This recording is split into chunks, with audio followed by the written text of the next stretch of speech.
Oh, pourquoi? Bonjour à tous, c'est Nissenboy, vous êtes sur Hikikomori TV, la chaîne YouTube la plus irrégulière de l'univers d'après le Nouvel Observateur et Forbes.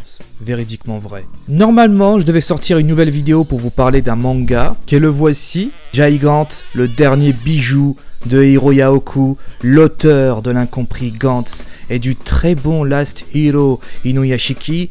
Mais, je me suis rendu compte que j'avais des tas de choses à dire sur ce manga. J'avais tourné une vidéo il y a plusieurs jours, mais durant le montage, je me suis rendu compte que la vidéo était trop longue.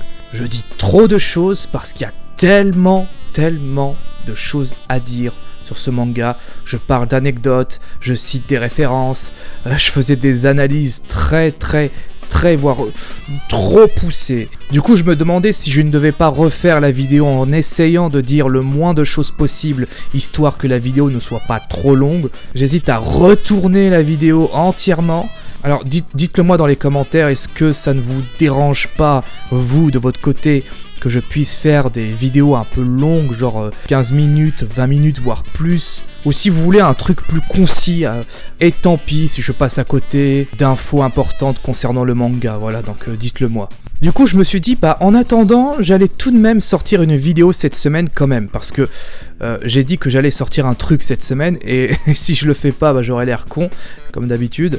Je me suis dit, allez, et si je parlais du prochain film One Piece ? Et pourquoi il faut le voir au ciné même si vous ne savez pas à quoi vous attendre. Alors j'ai appris hier aux infos qu'un nouveau film One Piece allait sortir dans les salles en France. Bon, je ne pense pas que ce soit une sortie totale dans toutes les salles, mais quand même, pas mal de grandes villes vont la diffuser. Je trouve que pour un film One Piece, c'est pas si mal, honnêtement. En plus, il me semble que le dernier film One Piece sorti dans les salles françaises, c'était le film Strong World. C'était en 2011, il y a presque 10 ans. D'ailleurs, le film Strong World a 10 ans, c'est sorti en 2009. Donc voilà, en plus, chose à savoir, Strong World est le tout premier film scénarisé par Oda en personne. Parce que avant ça, Maître Oda se contentait seulement d'être le chara-designer pour certains personnages et aussi producteur exécutif. Enfin, je sais pas comment on nomme les producteurs exécutifs au Japon. En tout cas, il avait un droit de regard sur le scénario, voilà. Mais dans Strong World, monsieur s'est quand même bien impliqué. Alors pourquoi je vous dis qu'il faut voir le prochain film One Piece ?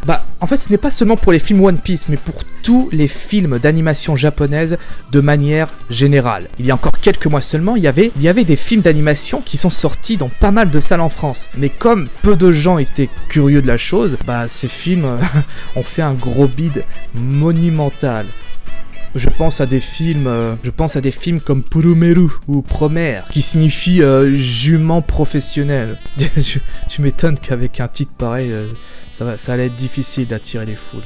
Promare est le tout premier film cinéma estampillé Trigger. D'ailleurs, quand j'ai vu à quoi ressemblait le personnage principal du film, j'ai cru au départ que c'était Kamina. J'ai cru que Promare était un spin-off de Gurren Lagann, parce qu'ils se ressemblent un peu ces deux-là. En plus, comme Promare et Gurren Lagann ont été réalisés par Hiroyuki Imaishi, la confusion était inévitable. J'y peux rien. Bref, le film Purumeru a fait un sacré bide en France. C'est bien dommage, pour le premier film Trigger, quoi. Ce film partage en plus de ça le même destin que le tout premier film de Gainax, qui est Les ailes données à Mise. Donc ce film Gainax qui a tellement bidé que ça a failli tuer définitivement le studio Gainax, qui ne doit son salut qu'au marché nouveau des OAV qui commençait à se démocratiser au Japon au milieu des années 80. Et c'est l'OAV Gunbuster qui sauvera d'ailleurs les studios Gainax en 87.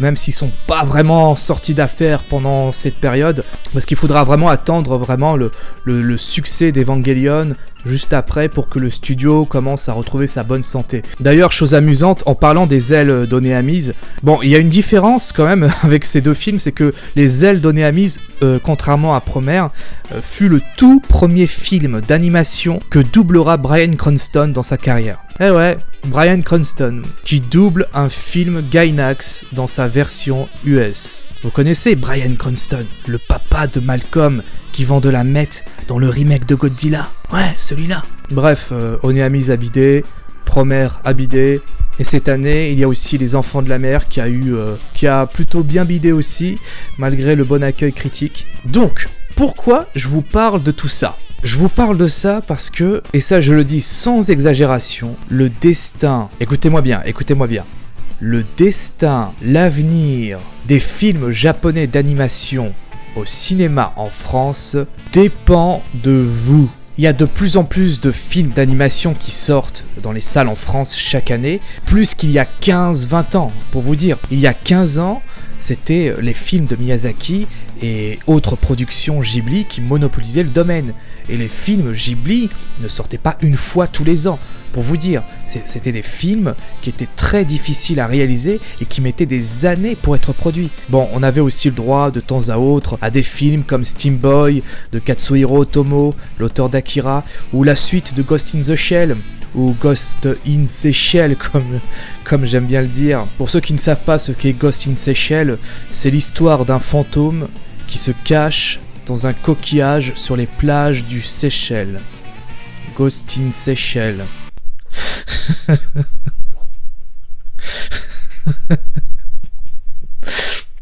Je ris à mes propres blagues de merde, c'est fascinant. Mais sinon, vraiment, à part quelques films hors Ghibli, il n'y avait pas grand chose. Et là, 15 ans plus tard, les distributeurs sont plutôt généreux, il faut le reconnaître. Chaque année, on a des films d'animation venus tout droit du Japon. Au début d'année, il y avait le retour de Dragon Ball au cinéma. Je ne sais pas si vous arrivez à saisir ça.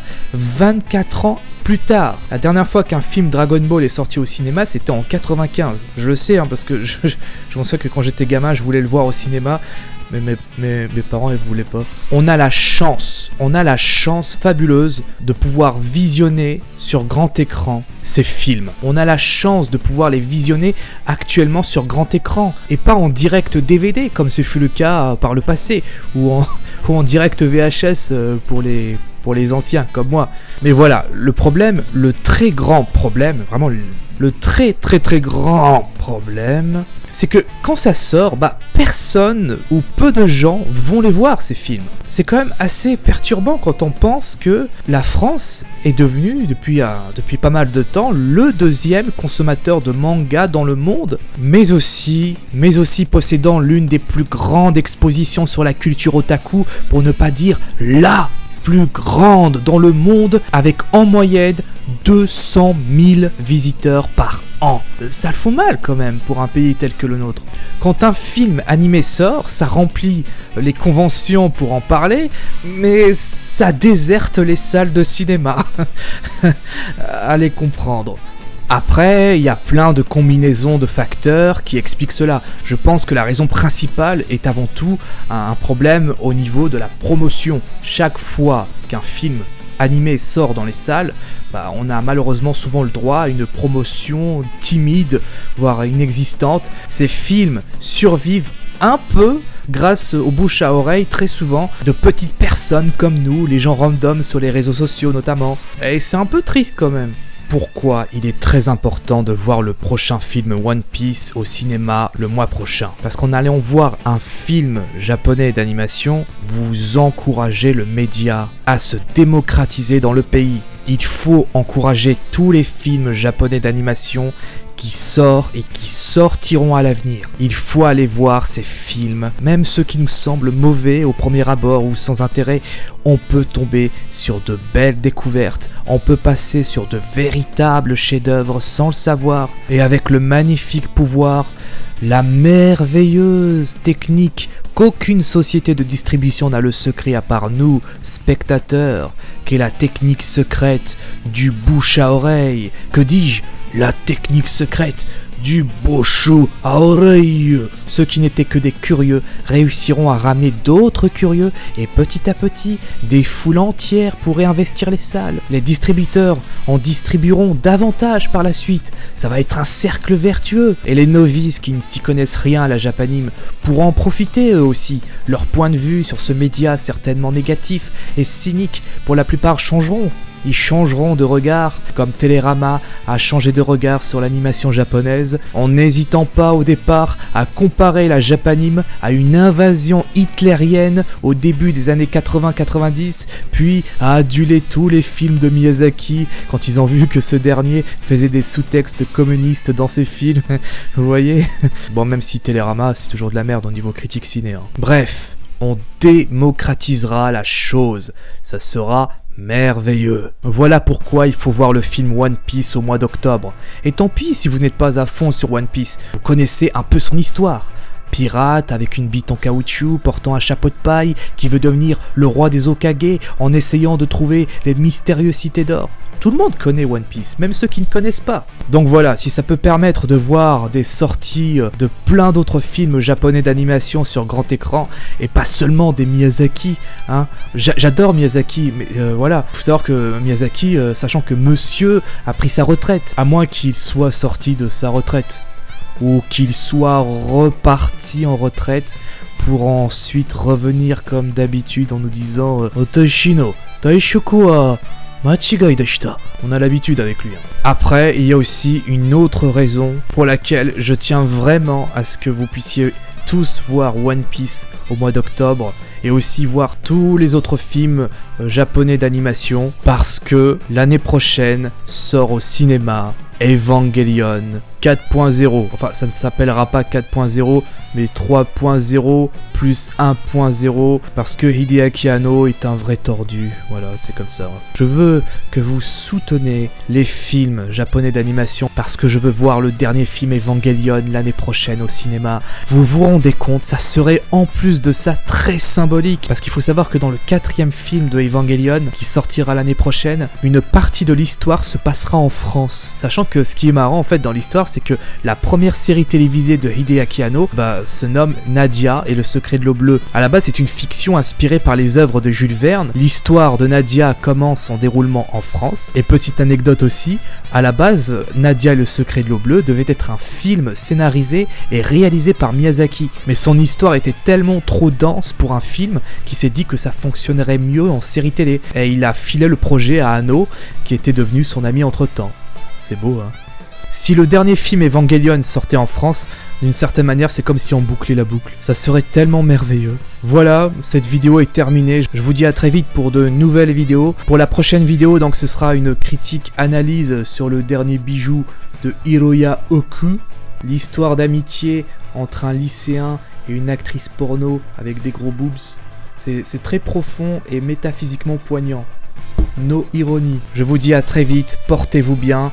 N'oubliez pas d'aller voir en masse le prochain film One Piece au cinéma. Bye, ciao.